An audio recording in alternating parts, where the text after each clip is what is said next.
Halo sahabat kompas.com. Aduh, pertandingan Bahrain versus Indonesia ya tadi malam. Kita mau bikin reviewnya nih, tapi kok aduh berat banget. Untung gua nggak sendiri di sini. Tentu saja untuk membahas review ini ada juga Kang Eris dan juga Sam Bagaskara dari tim kompas.com. Gimana Kang Eris? Gimana Sam? Halo Mas Birji, halo Bung Sem. Sehat Mas? Birji sehat, Bung Sem Halo, sehat. halo Pagi. semuanya. Sehat-sehat. Eh, sehat tapi Sehat, nyesek ya lemes Kang tapi. Eris. Hah? Lemes tapi ya. Lemes ya. Kebetulan sahabat kompas.com, Kang Eris dan Sam itu jaga tadi pagi ya naskah kita, aliran naskah dari selesai pertandingan, wrap up pertandingan di mana timnas itu sudah leading 2-1 ya di kandang Bahrain, tim peringkat 76 dunia pada menit ke 90 plus 7 di mana seharusnya 90 plus 8 bahkan ya di mana seharusnya injury time hanya 6 menit tapi kita akhirnya kebobolan oleh gol Muhammad Marhun di 9 menit plus injury time. Oke, Kang Eris, Sam, kita mau bahas laganya dulu apa mau bahas kontroversinya dulu nih, terserah. Boleh laganya dulu Mas. Oke, laganya dulu. Ya, eh Pertandingan yang gimana ya? Kang Eris menggambarkannya seperti apa, Kang Eris laga kemarin? ya Mas Birji juga Bung Sem ya, sama sahabat Kompas.com juga. Pertama mungkin kita apresiasi ya perjuangan timnas ya Mas ya.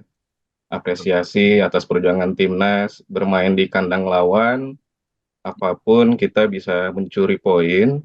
Ya, meskipun dengan tantangan atau dengan momen kontroversi yang terjadi di ujung laga ya. Jadi pertama apresiasi dulu dengan perjuangan timnas. Secara umum permainan baik ya Mas ya, cukup baik karena Ya, betul. kenapa? Begini, yang pertama itu saat kita kebobolan Mas. Jadi saat kita kebobolan ya, ketinggalan lebih dulu gitu. Ya. Saya lihat performa eh, timnas ini tidak panik, Mas, tidak panik Hmm. gitu ya. Merangkai kembali, meniti serangan lagi gitu ya, menata serangan gitu. Bagaimana caranya supaya bisa menyamakan kedudukan sampai akhirnya kita bisa menyamakan kedudukan di penghujung babak pertama ya, Mas ya, lewat Yuk. golnya Ragnar. Ragnar ya. Mm-mm. Ya, mulanya ada umpan dari Parjener, kemudian sempat mengenai Miss Hilgers ya, ada Hilgers ya. April Hilgers juga ya, sampai akhirnya dikuasai oleh Ragnar dan gol lah gitu. Nah, pertama positifnya itu kita tidak panik saat tertinggal. Kemudian yang kedua adalah di laga semalam itu kita bisa mencetak gol dari lini serang, Mas ya. Ya. Jadi Ragnar mencetak gol, kemudian juga Rafael Struijk dengan gol indahnya ya. Mm. Itu gol yang cakep sih. Jadi menit 74 yang bawa kita unggul dan bisa membalikan keadaan. Nah, itu positif gitu ya, langkah-langkah positif timnas semalam gitu. Saat kita tertinggal, kita tidak panik. Yang kedua juga kita bisa tampil lebih baik ya di babak kedua dengan pendekatan pergantian pemain yang dilakukan oleh Sintayong.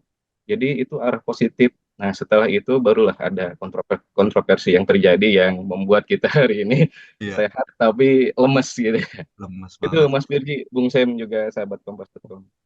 Oke, Ragnar ini mencetak gol keduanya ya bersama timnas Indonesia. Dua-duanya datang di laga tandang. Sebelum ini dia mencetak gol di Hanoi melawan Vietnam dan Rafael Struijk adalah gol pertamanya dalam 17 laga atau 14 laga tergantung kita nanya ke siapa karena ada dua laga pemanasan itu kan yang lawan Tanzania kalau nggak salah.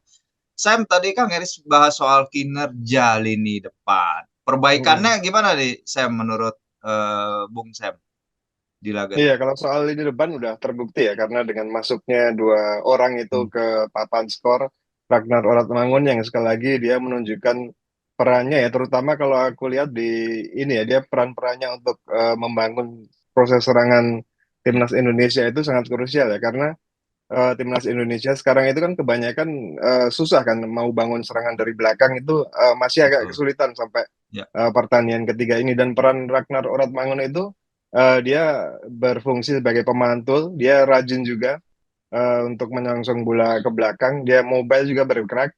mungkin dia ditempatin di kiri ya, tapi kadang dia bisa tukeran ke Drifting ya. kanan. Iya, shifting posisi dengan Ya, Malik Rizaldi ya semalam ya. betul.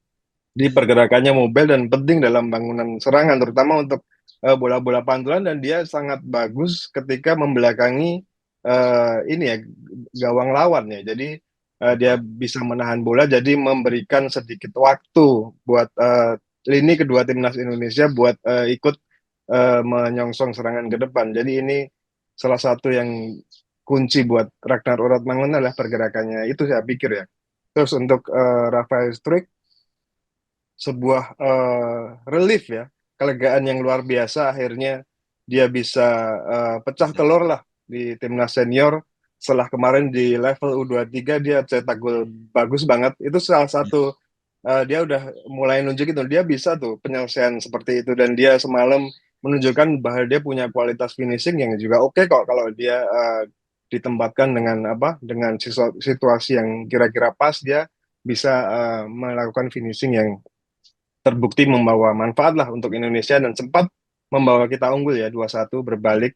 Dan lini depan saya pikir bekerja dengan bagus, cuman mungkin ada sedikit catatan juga karena Malik Rizaldi di menit-menit awal sudah harus kena ya, cedera yang cukup serius ya, ya, mengeluarkan darah di pelipisnya, dan itu saya pikir juga sedikit banyak dan pasti banyak juga akan berpengaruh ke permainannya di atas ya. lapangan ya. Jadi dia di sisi kanan tidak begitu hidup, dan mungkin setelah Marcelino masuk agak lebih bernyawa ya di sisi kanan, Mm-mm. dan Mm. patut dicatat pula bahwa golnya Rafael Struijk itu diawali oleh pergerakan Marcelino ya di sisi Ya. kanan juga. Dia umpan ke Tom Hai sodorin pelan ke Rafael Struijk, dan akhirnya jadi gol itu yang saya pikir placing yang sangat presisi dari Rafael Struijk ya. Ya, ditendang dengan sangat bagus sekali oleh Rafael, dan kalau kita lihat emang Malik adalah salah satu dari dua debutan di laga ini ya, Iya, Kang Eris dan Sam, udah bersama dengan Miss Hillhurst. Cuman ya itu tadi, punya cut sedalam itu kan kita ngeliput di FC iya juga ya, kalau betul. ada cut sedalam itu pasti biar bagaimanapun konsentrasinya pasti akan terpengaruh. Tapi kalau kita ngomongin lini ofensif ya benar tadi udah ada banyak pergerakan yang lebih baik, walaupun kadang holding up the ball masih ada masalah ya. Kemarin ada satu momen di mana Jai Ijes dia sempat mengeluarkan emosinya ya kepada Ragnar ya, karena nggak bisa menahan bola, karena bagi dia Hmm. lini belakang tuh under pressure banget, under pressure di mana kita lihat pemain lawan Bahrain berani main one on one dengan para pemain back kita yang emang sering memulai serangan, fase pertama serangan dengan bola-bola pendek terutama dari kiper. Tapi Kang Eris, ini kehadiran Miss Hillhurst kan di belakang emang hype-nya besar banget. Harapannya adalah dia bisa menghentikan arus serangan yang bertubi-tubi ke gawang timnas Indonesia. Tapi tetap aja nih Bahrain mencatatkan 24 tembakan ke gawang nih. Walaupun emang Martin Paes harus menyelamatkan hanya 3 kali kesempatan ya. Salah satunya itu dari backheadernya Jai yang hampir masuk ke gawang sendiri. Kalau Kang Eris melihat penampilan Miss bagaimana Kang? Penampilan Miss Hilgers debut pertama buat timnas ya. Jadi di laga semalam itu cukup baik ya Mas ya. Ya. Di antara tadi di samping soal banyak serangan yang terjadi ke timnas gitu ya.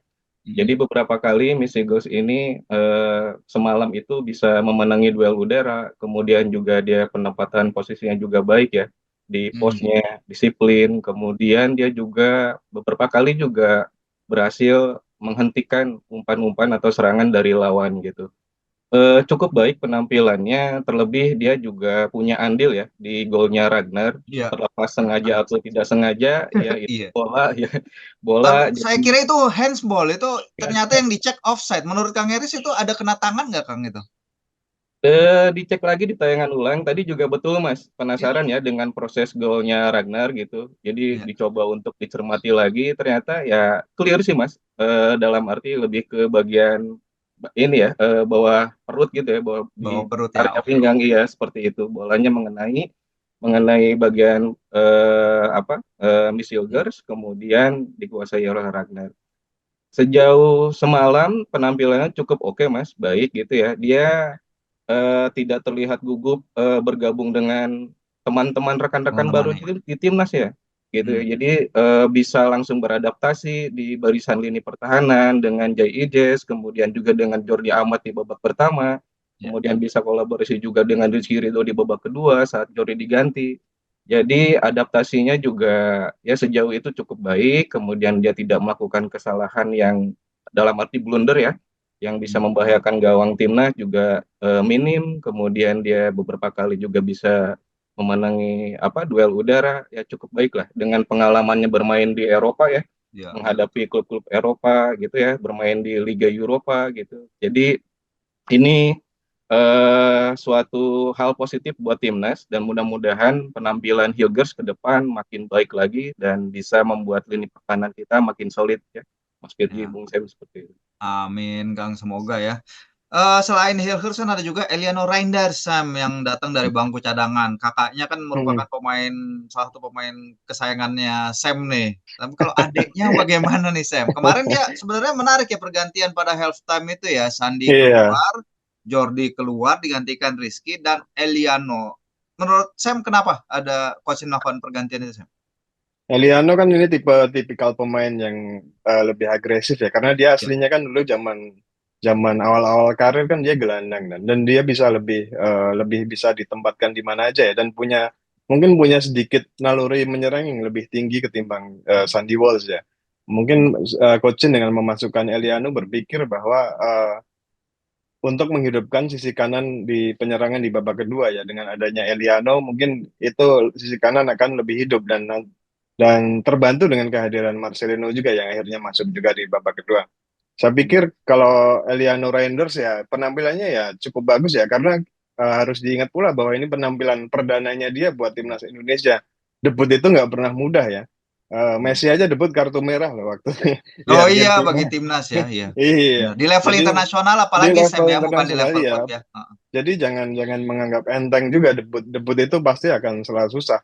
Messilger saya pikir juga bermain solid ya bareng Hmm. bareng si Jaic di lini belakang, walaupun catatannya sekali lagi 24 shot itu bukan jumlah yang sedikit ya, dan itu harus harus segera dan diatasi lah problem ini, karena kita dari pertandingan awal lawan Arab Saudi sampai pertandingan lawan Bahrain ini yang selalu jadi catatan kita ya di lini Hmm. belakang, mengizinkan lawan terlalu banyak membuat peluang ya, walaupun patut dicatat kalau pas lawan Bahrain itu Bahrain lebih sering lepas tembakan dari luar-luar kotak penalti ya, Ya, karena dia punya penembak-penembak yang bagus ya dari luar second line ya, dari kotak betul. penalti.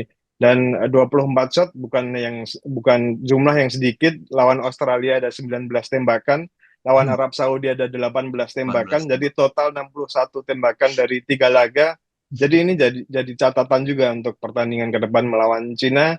Salah satu Ya, catatan buat lini belakang Indonesia adalah untuk apa ya, menutup celah celah buat lawan menciptakan peluang, karena tidak bisa terus menerus mengandalkan Martin Paes di lini ya, di sektor kiper juga ya. Jadi itu ya, catatannya soal Eliano ya, dia harus diapresiasi penampilannya di pertandingan pertama. Kakaknya juga udah merayakan debutnya buat timnas ya, Indonesia, ikut posting juga kakaknya lagi mau main di Nations League.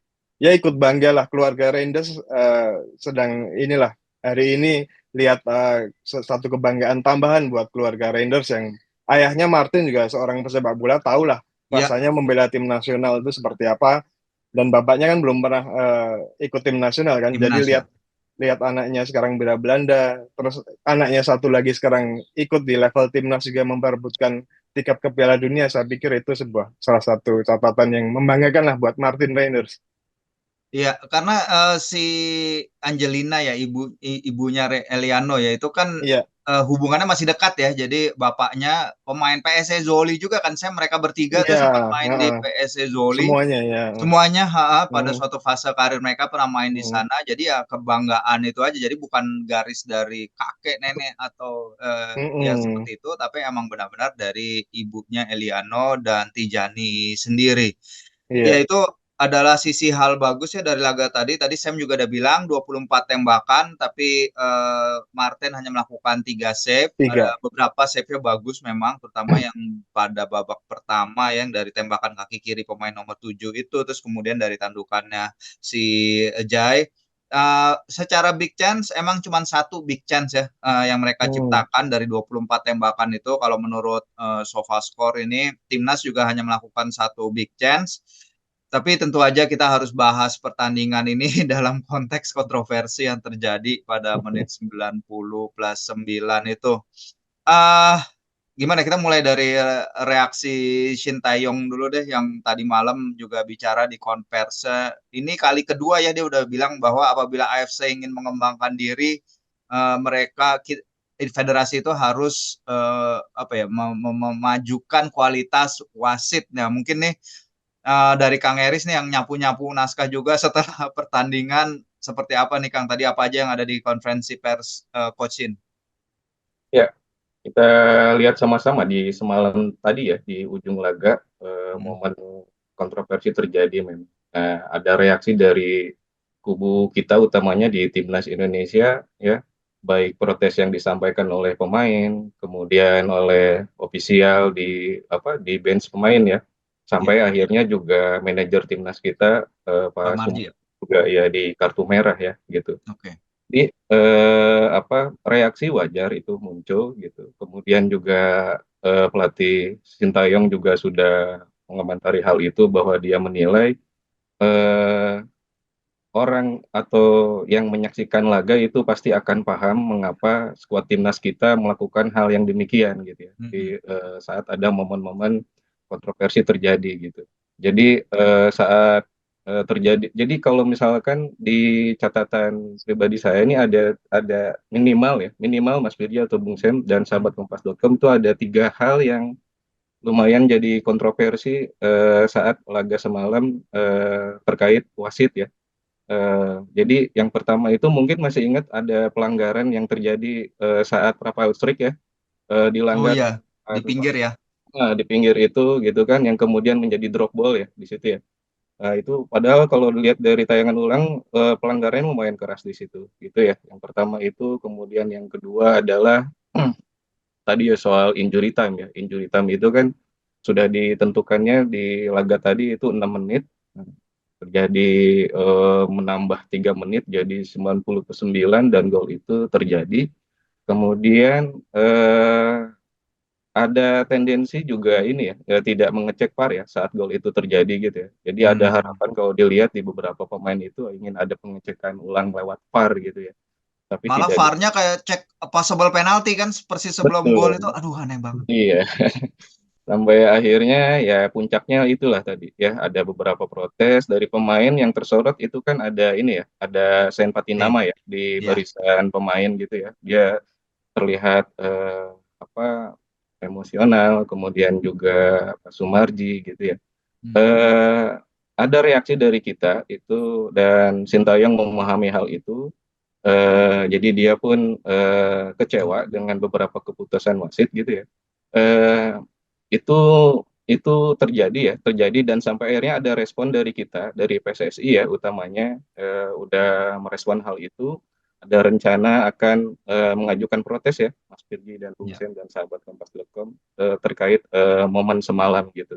Jadi akan mengajukan protes terkait kepemimpinan wasit.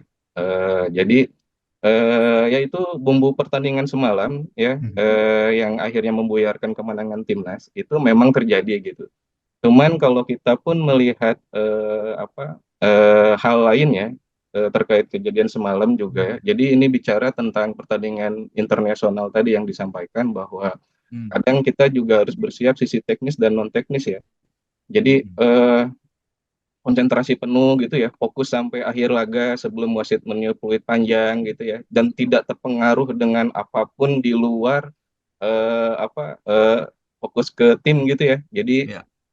supaya tidak kecolongan terlebih saat kita unggul gitu, dan itu juga bisa menjadi catatan untuk laga berikutnya mungkin ya, bahwa kita bersiap teknis, kemudian juga bersiap lebih baik di sisi non teknis karena bermain di kandang lawan memang cenderung ya bukan bukan Iya. selalu gitu ya, akan ada aja hal-hal non teknis yang akan kita dapat gitu ya, baik itu dari supporternya mungkin atau dari hal lainnya gitu.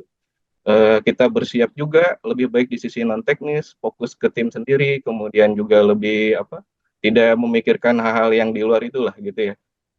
kalau bicara tentang apa yang sebaiknya kita lakukan di internal gitu, di internal ya. Selain memang upaya-upaya eksternal, misalnya PSSI akan melakukan langkah juga jika buktinya juga kuat dan segala macam ya, kita apapun untuk timnas, kebaikan untuk timnas Indonesia kita dukung ya, kita support ya. Karena kita pun, saya yakin PSSI juga punya dasar melakukan hal itu gitu. Ada dasarnya, ada buktinya dan segala macamnya gitu.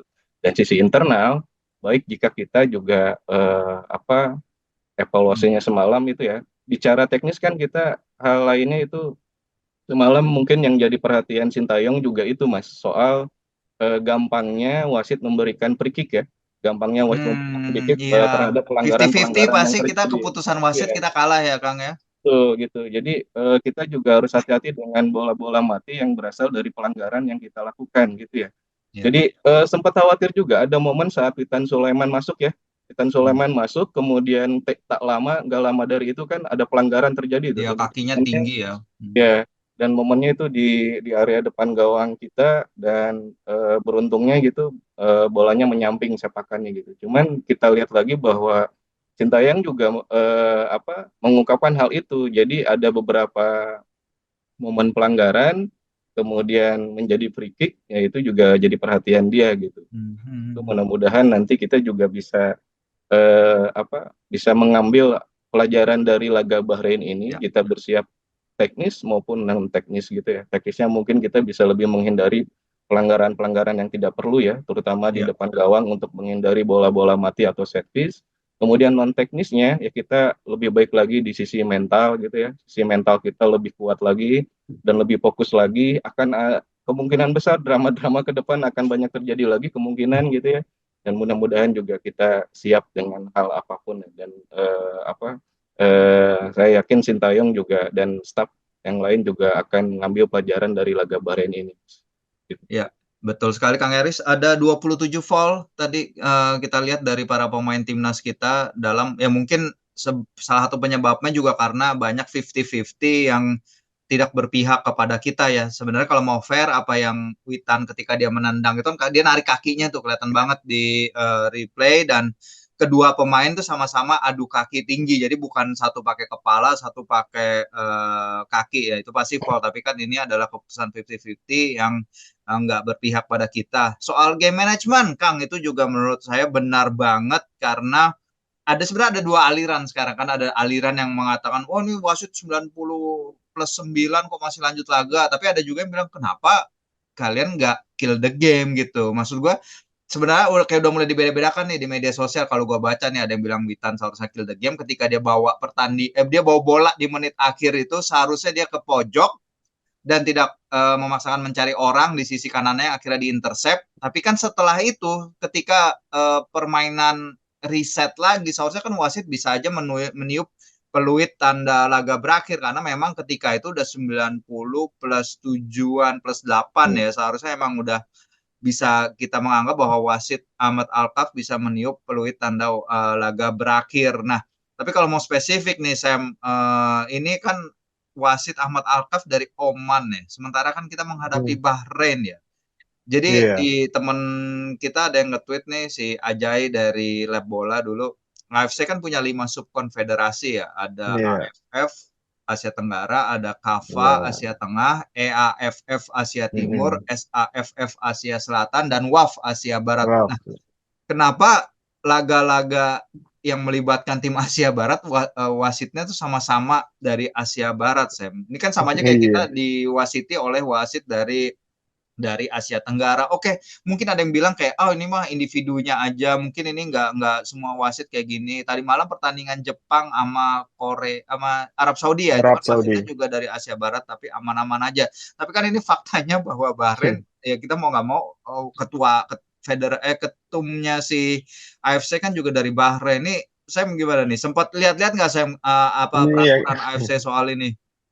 yang menarik dari Bahrain kan dua pertandingan ya, dia udah lewatin ya. Salah satu yang menang kemarin di Australia, kandangnya Australia itu juga diwasiti sama wasit dari subkonfederasi mereka ya di Asia Barat ya. Waktu itu yang wasitnya adalah wasit dari Uni Emirat Arab.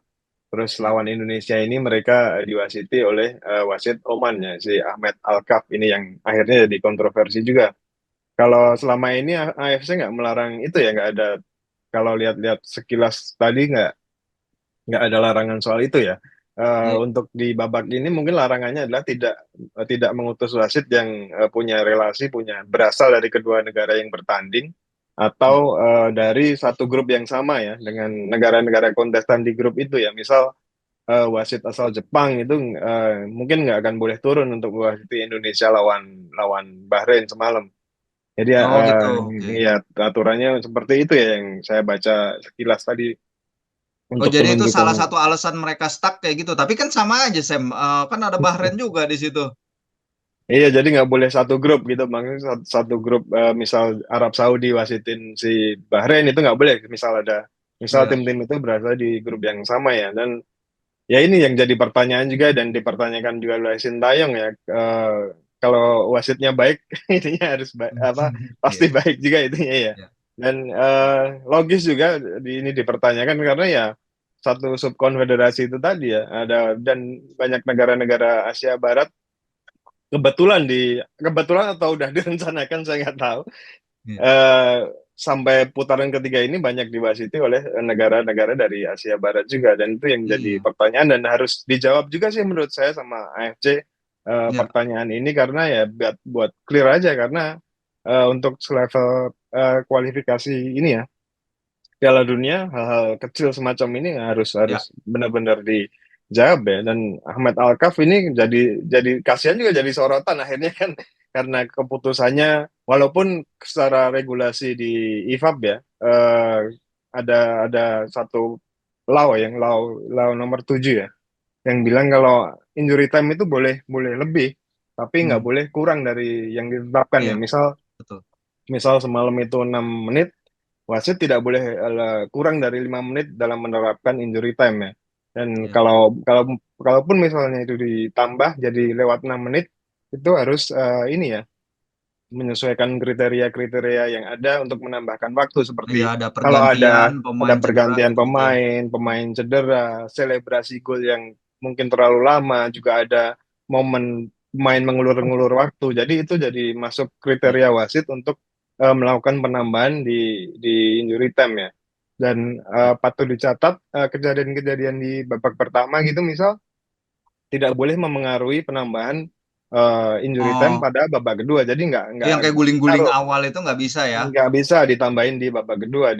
Diatur juga itu di IFAB juga udah dijelasin kalau Hmm. itu juga nggak bisa, nggak akan ngaruh di babak pertama ya. Hmm. Itu poin yang salah satu yang penting juga untuk secara aturan memang nggak akan salah, tapi harus diingat juga gamemanship si Bahrain ini dari awal laga ya dia ini ya guling-guling, ngulur waktu, ngerusak momentum timnas Indonesia ketika timnas Iya. Indonesia bawa bola. Ya ini nggak salah, ini salah satu gamemanship kalau orang Iya. bilang Simeone itu dark arts ya. Itu salah Itali satu. juga ya. Iya, Furbu apa tuh? Furbu. Furbizia ya. Iya. Dan nggak salah juga dilakukan. Dan kita harus memang seperti kata Kang Eris tadi harus siap menghadapi tim-tim model ini ya. Dan ini Hmm. nggak mungkin di masa depan atau di kapan hari akan berhadapan lagi dengan model-model tim yang mengandalkan strategi gamemanship macam ini. Jadi nggak boleh ikut dengan ritme mereka, nggak boleh ikut Iya. eh, tersedot dengan cara mereka bermain karena kalau kepancing akan bahaya ya, gameplaynya pasti akan rusak.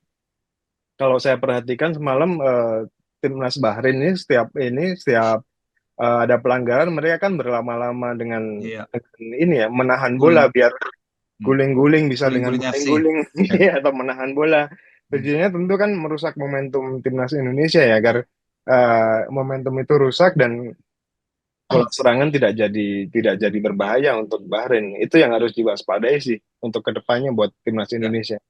Ya, oke kalau soal minta penjelasan ke AFC tenang udah kita lakukan ya, kita udah ngirim surat ke AFC langsung nih kita minta Luar biasa penjelasannya. ini. Dari mana asal injury time itu dan apakah ke depannya akan ada klarifikasi atau pergantian kebijakan bahwa masa wasit dari Federasi Asia Barat mewasiti tim dari Asia Barat atau ada solusinya kah minjem wasit dari UEFA atau bagaimana agar lebih transparan dan tidak ada tendensi untuk rasa keberpihakan.